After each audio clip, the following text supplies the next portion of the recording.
All right, man. What's good? Welcome to the first official episode of On the Go podcast. My name is Jimmy. I'm here with my best friends in the world, bro. Ezra Boy, Christian Sion, and Tyler Curtis. Guys, let the world know what's up. What's What's going poppin'? on? What's up, everybody? We live, Man, man. It's the OTG show. yes, sir. Awesome, man. So look, we're gonna get this thing started off right. We got some big news today, and we're gonna get right down to it, bro. Let's talk about y'all Saints. And I say y'all Saints because y'all know I'm not a Saints fan. So what happened today, bro? Talk to me. Oh, Christian, yeah, I know Christian, a 49ers fan. So we're gonna start it off with the Saints. I know you got some heartbreaking news of the 49ers, but let's kick it off with the Saints, bro. What's good? I'll let you put your intake out there first, Ezra. Well, I live in Atlanta, so I didn't get to catch the whole game. But, just based on what I saw, obviously Jameis looks hurt. Um, the offense just didn't look good, and you kind of saw that last week. If we didn't have that great second half against Atlanta, we probably would have lost that game too. So kind of just leaked into this week. And to be honest, I mean, maybe we missed Kamara out there. Him being hurt, I'm sure definitely had an impact on today. But at the end of the day, you still got three really good weapons. With Olave, Juice, and Mike Thomas, and you could just tell that Jameis Winston's hurt. So, looking at the next few games, you got Carolina coming up. No offense, Jimmy, but that should be a winnable game. They're 0-2 right now, right? Yeah. But if if Jameis is hurt and you need to sit him out, that's what you got Andy Dalton for. And don't get me wrong, Andy Dalton is not better than Jameis Winston, but he's capable. So if Jameis is hindering us because of his injury, then we definitely need to make that switch and let Jameis get healed up.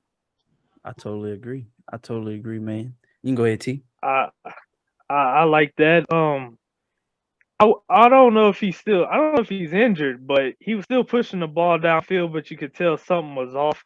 I'm sure if you go watch some side by sides of deep balls last week versus deep balls today, something just looked off. He don't usually miss people that bad on deep balls. Um, as far as the actual loss itself, I mean, the Saints go through this every year.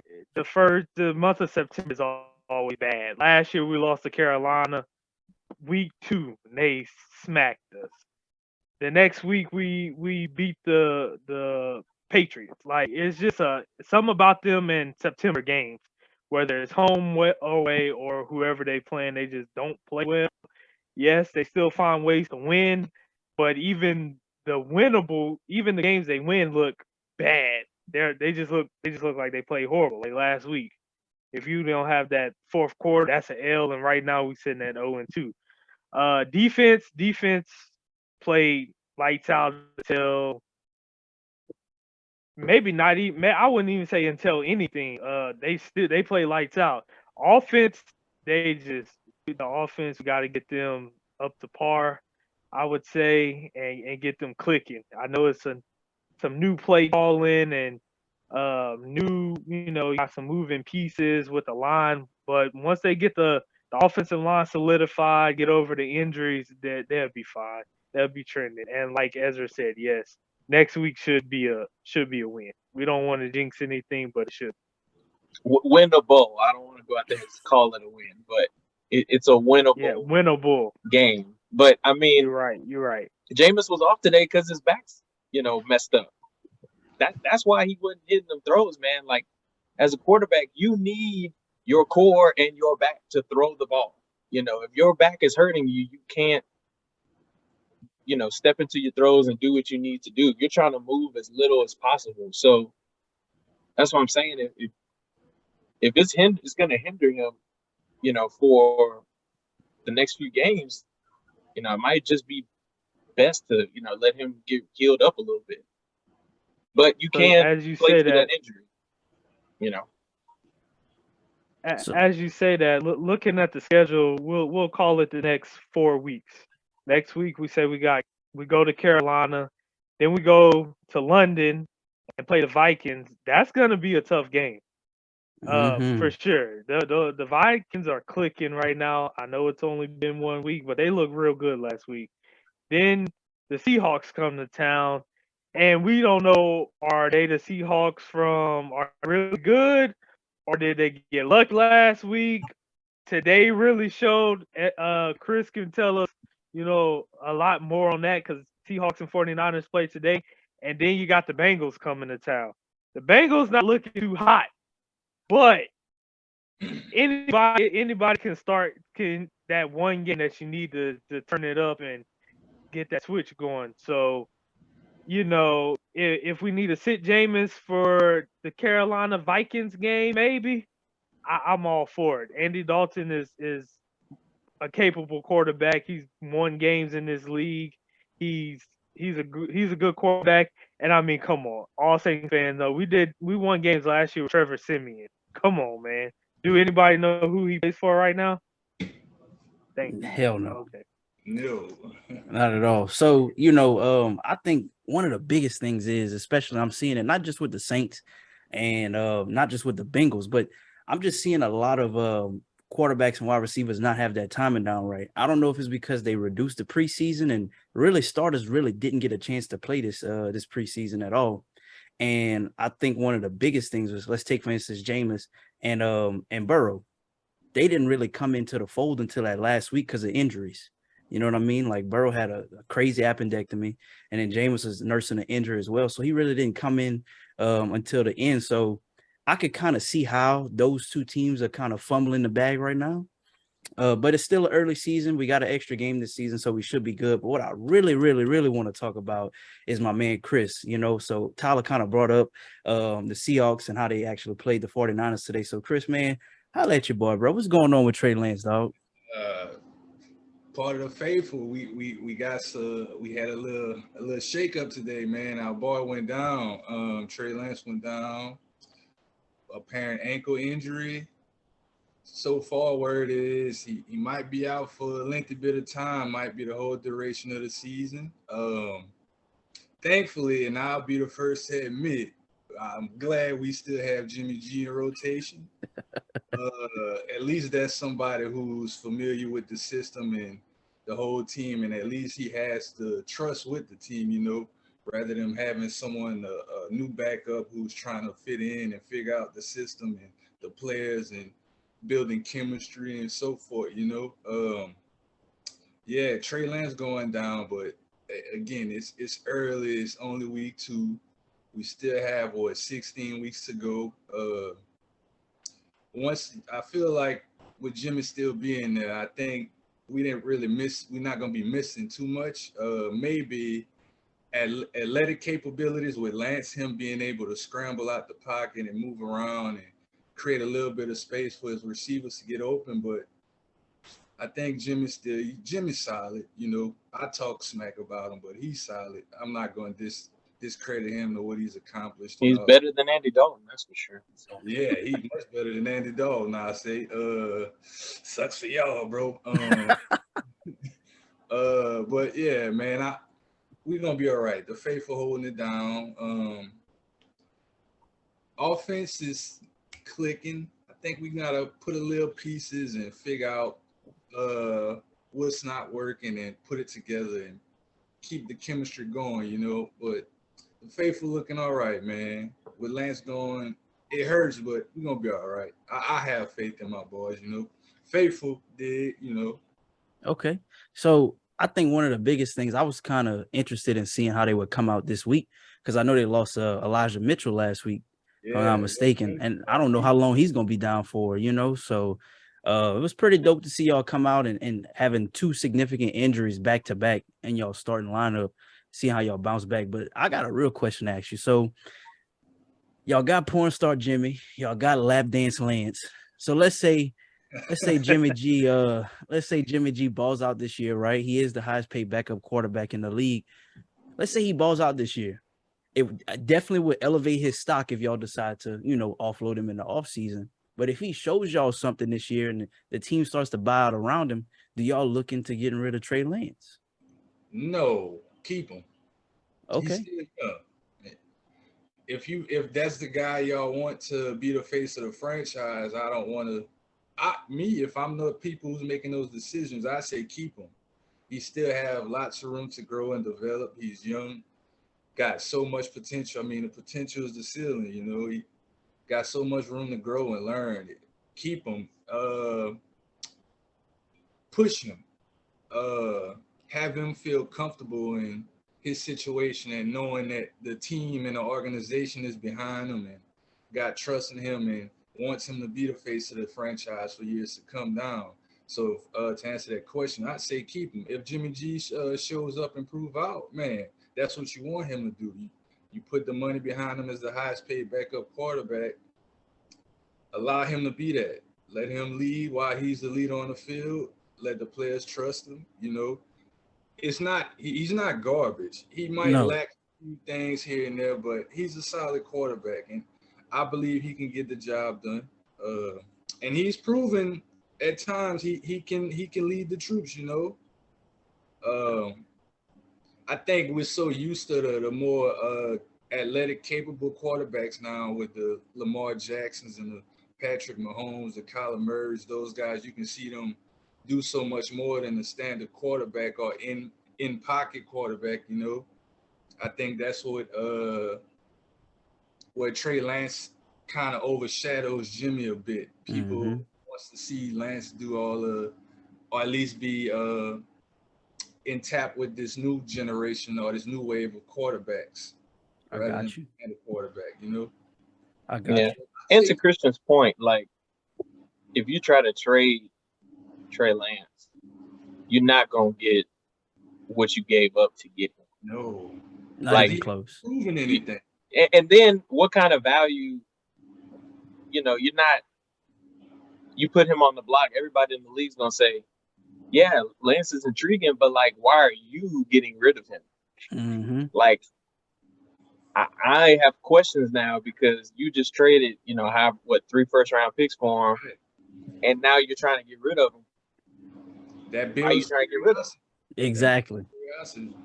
So, you know, I think before we get off the topic, I just feel like we got a Nick Foles version 2.0 on our hands right now with Jimmy G. So we just gonna have to see how that plays out the rest of the season, bro. Yeah, and the team's built to win right now. Like, I'm not a fan of the team, but you can see that the team is ready to win. They're trying to put pieces together that build that solid team. Yeah, I mean, the team's ready to win. So, I mean, the season's not over by any stretch. I mean, hell, Jimmy G was just starting in the Super Bowl, 3 seasons ago. So, yeah.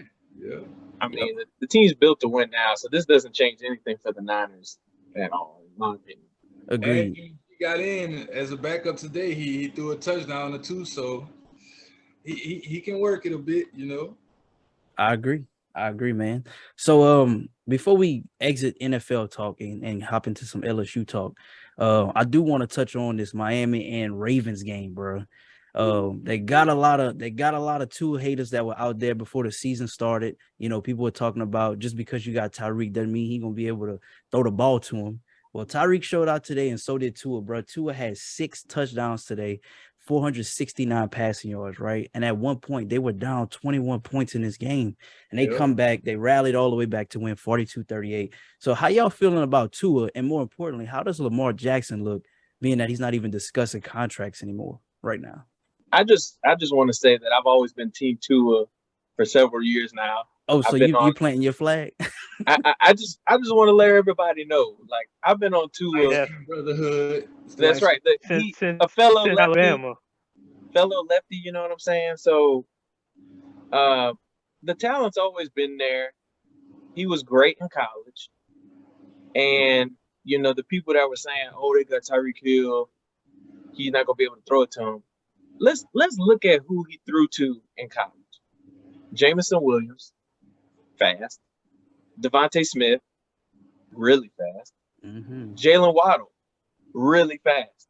And, you know, if you want to worry if he can throw or not, just go look at the LSU game from 2019 where they were just going back and forth throwing fly routes to each other. You know what I'm saying? Like, so the whole narrative about, oh, he can't throw and this and that, it's just dumb. It's stupid. Like, you can look at his college tape and see he can throw the ball.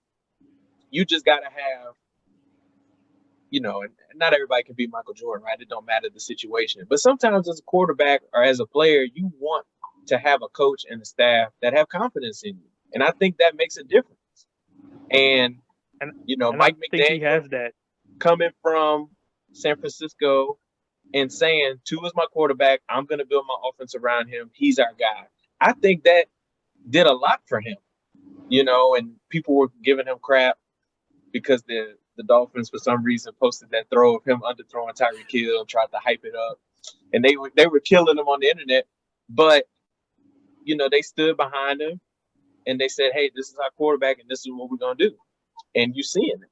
I love it. And, you got Waddle, you got Tyreek Hill. You got Both of those guys almost went for almost 200 today.